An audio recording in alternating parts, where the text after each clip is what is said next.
Kung pag-uusapan ang araw-araw na gastusin ng bawat mamamayan, ay mas malaki pa rin ang nakukonsumo ng ilan sa araw-araw na pamamasahe, lalo na sa malalayong biyahe. Ayan naman para mas makatipid sa pagsakay sa mga pampublikong transportasyon at nang mas mapadali ang biyahe.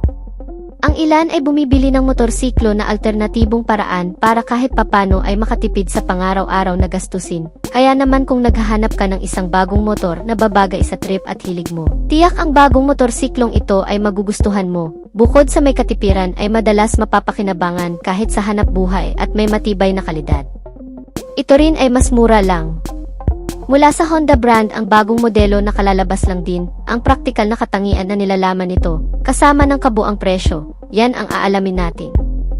Pero bago yan syempre, kung bago ka pa lamang sa aking channel, baka naman kapatid pakiclick ang subscribe button, pati na rin ang notification bell icon, para lagi kang updated sa ating motorcycle news and reviews. Maraming salamat po.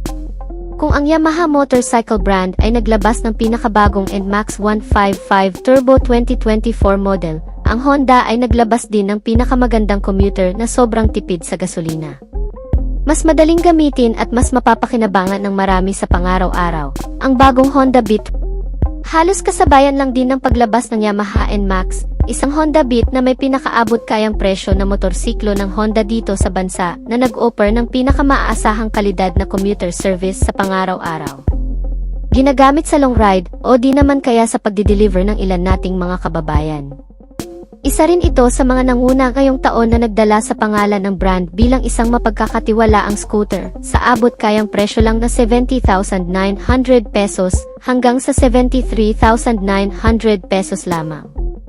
Itong Honda Beat na previous model na narito sa bansa ay inilabas lamang din noong nakaraang taon sa bagong bersyon nito na may bagong hugis na disenyo, mga nilalaman sa features at bagong mga katangian sa makina. Pero hindi pa man masyadong na-enjoy ng marami ang 2023 model ng Beat, ay naglabas na naman muli ng panibagong bersyon nito. Ang Honda Beat Street Naked Handlebar na pang dual sports na ang datingan at alam na siguro ng karamihan ang magiging katapat ng motorsiklong ito once na dumating na ito dito sa Pilipinas. Walang iba kundi ang kaparehong Japanese motorcycle brand na Suzuki SkyDrive Crossover. Well, kung pag-uusapan kasi ang disenyo ng bawat isa, halatang pareho kasi ang pinaninindigang postura nito sa aktwal na isang scooter na para sa city na pwedeng gamitin sa labas ng kalsada o sa kahit anumang terrain. Gaya nitong Honda Beat na minana ang pagiging adventurous looking mula sa isang sikat na dual sport adventure scooter na Honda ID V160. Ang katangian nito na agaw pansin, katulad ng pagkakaroon ng naked handlebar, malalapad na sukat ng mga gulong at parang mas flexible sa bagong estilo nito ngayon mula sa previous model na narito na sa bansa ay mas lumapad daw itong bagong modelo sa dimension. Medyo naiba rin ng kaunti ang lighting system nito sa headlamp at daytime running light, kasama ang mga sporty graphics na nakadikit sa bawat pairings at side-to-side profile nito.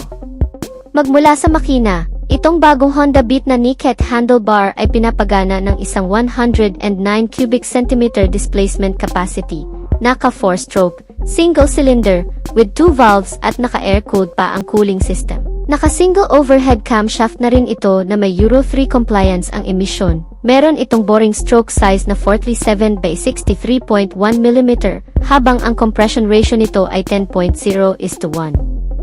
Habang ang old model nito ay nagkaroon naman ng pagkakaibang engine capability, gaya ng pagkakaroon nito ng 109 cubic centimeter displacement capacity rin na naka 4-stroke, single cylinder, 2 valves, air-cooled type, at single overhead camshaft. May bore and stroke size ito na 50 by 55.1 mm, mas mababa kumpara sa bagong modelo, at ang compression ratio nito ay 10.0:1. Well, malamang ang engine performance ng bagong modelo ay nabago rin ng kaunti kung sa top speed ang pagbabasihan.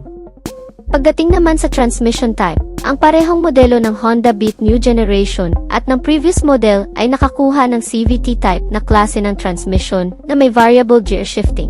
Ngunit pagdating sa performance output ay mas nakalamang na raw ang bagong modelo ngayon na gumagawa ng pinakamalakas na maximum output na 8.89 horsepower sa kada 7,500 revolution per minute. Habang ang maximum torque nito ay nasa 9.2 Nm sa kada 6,000 revolution per minute. Samantalang ang old model ay gumagawa lamang ng 8.68 horsepower sa kada 7,500 revolution per minute at 9.2 Nm ng torque naman sa kada 6,000 revolution per minute. Ang parehong Honda ay nakakuha rin ng Enhanced Smart Power Plus engine technology sa makina, habang programmable fuel-injected naman sa fuel supply system of program fuel-injected type na nagpapanatili dito ng katipiran sa konsumo ng gasolina. Pero pagdating sa emission ay nakalalamang na itong new generation ng Honda Beat mga kapatid. Ayon sa naka Euro 3 compliance ay mas eco-friendly na ito. Ang fuel consumption ng bawat isa, ang old version pa lamang ng Honda Beat mga kapatid ang may record sa kanila na may 60.3 km per liter na fuel consumption. Habang itong bago ay sinusuri pa lamang kung papantay ba sa fuel consumption nitong previous model na Honda Beat o mas lalamang pa. Pagdating naman sa kabuang sukat ng wheel and tires, itong new generation na Honda Beat 2024 model ay may kabuang sukat sa front tire na 110 by 90 R12. Habang ang rear size naman nito ay 100 by 90 R12. Mas makapal na itong tingnan kumpara sa dati, dahil mukhang magagamit na rin natin sa pang-offroad itong mga kaibigan. Habang ang previous model ay maisukat sa front tire na 80 by 90 R14, habang ang rear tire naman nito ay 90 by 90 R14, mas malaki naman ang sukat nito, at mas manipis ang kabuuan, at para lamang talaga sa pang-city ride. Habang ang chassis and suspensions naman ng bawat isa, itong new generation Honda Beat 2024 model ay nagkaroon ng front suspension na telescopic fork, habang swing arm with monoshock absorber naman para sa rear suspension nito. Kapareho lamang ng sa previous model na narito sa bansa, na may front suspension na telescopic fork with swing arm monoshock absorber. Pagdating naman sa safety features mga kaibigan, itong bagong Honda Beat 2024 model ay nilagyan din ng makakapit na braking system. Gaya ng sa front brake nito na may single disc brake single piston caliper at naka-combination braking system na rin. Ang rear brake nito ay naka-drum brake type naman, itong sistema sa brake na kung saan kahit ang rear brake lamang ang gagamitin mo ay 20% ng brake sa front ay gagana rin. Halos kapareho lamang ito ng braking system ng sa previous model na narito ngayon sa Pilipinas.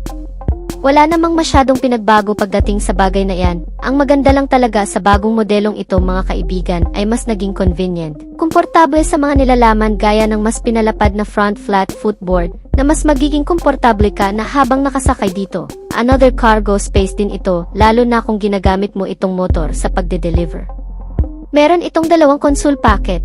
Ang sa kanan ay may takip habang nakalagay doon ang USB port charging system nito, at ang bulsa sa kaliwa ay walang takip na kung saan pwede mong paglagyan ng mga gamit o ng kahit ano pa. Meron din itong under seat compartment storage na mas pinalaki rin na kung saan pwede mo ring paglagyan ng ilan pang mga gamit na pwedeng mapagkasya dito. Ang pillion seat nito ay wala namang pinagkaiba sa hugis, porma, kapal ng foam sa previous model. Dala pa rin ito ang rear grab bar na pwedeng hawakan ng mga angkas o di naman kaya talian ng ibang gamit na ilalagay mo dito sa likuran. Itong bagong Honda Beat bukod sa napakagandang pormahan nito, meron itong mga panibagong features gaya ng mga bagong ilaw nito na naka full LED type na ang headlight at ang tail lamp nito. Less maintenance ka na dito at siguradong mas tatagal at mas liliwanag pa sa madidilim na kondisyon. Meron din itong bagong instrument meter panel na naka-fully digitalized na rin, madaling unawain at mas maraming information at mga notification, user-friendly at beginner-friendly.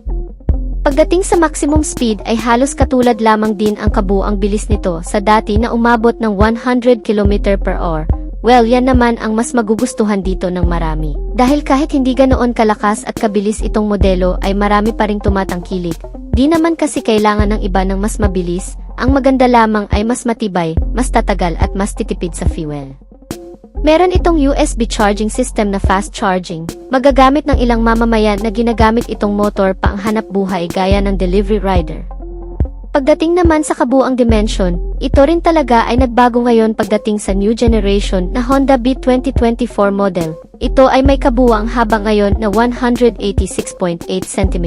May lapad dito ngayon na 74.5 cm at kabuang taas na 105.8 cm. May ground clearance ito na 14.8 at kabuang bigat na mas magaan kumpara sa dati na umaabot lamang ng 89 kg. May setting height ito na 74 cm. May ground clearance ito na 14.8 cm.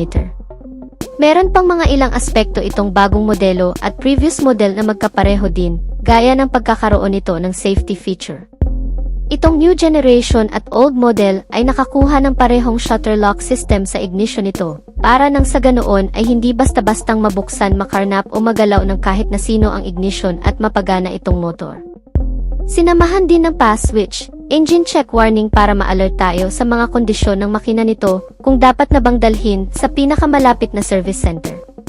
Ang ilan pang pagkakapareho sa mga features nitong bagong modelo at previous model na Honda Beat ay ang pagkaroon ng engine starting system na electric push start at kick starting. Meron din itong side stand engine kill switch na kung saan kusang namamatay ang makina kapag binaba mo na ang side stand nito.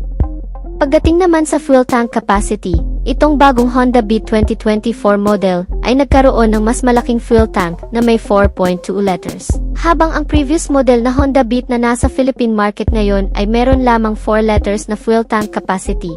Well, medyo maliit lang naman ang diferensya. Ang mahalaga pa rin dyan ay ang katipiran sa pagkonsumo ng bawat isa. Pagdating naman sa pinakaimportanteng parte, ang kabuang presyo nito. Ang previous model ng Honda Beat 2023 model ay nagkakahalaga dito sa Philippine market ng 70,900 pesos hanggang sa 73,900 pesos dito sa bansa. Habang ang kalalabas lang na Honda Beat 2024 model ngayong buwan ay nagkakahalaga naman ng 62,900 hanggang sa 65,000 pesos sa estimated price nito na inilabas lamang sa ibang bansa pa. Ang presyong ito ay hindi pa sigurado, pero kung ito na ang magiging opisyal na presyo nito, mukhang lalangawin ang previous model Honda Beat na narito ngayon sa Pilipinas sa pagdating nitong bagong modelong Honda Beat model. So hanggang dito na lang muna tayo mga kamoto. Sana ay nagustuhan nyo ang topic natin ngayon at kung nagustuhan nyo, baka naman kapatid kung pwede makahingi ng likes, pakipindot na rin ang subscribe at notification bell icon. Para lagi kang updated sa ating motorcycle news and reviews. Maraming salamat sa panonood. Ride safe as always and God bless.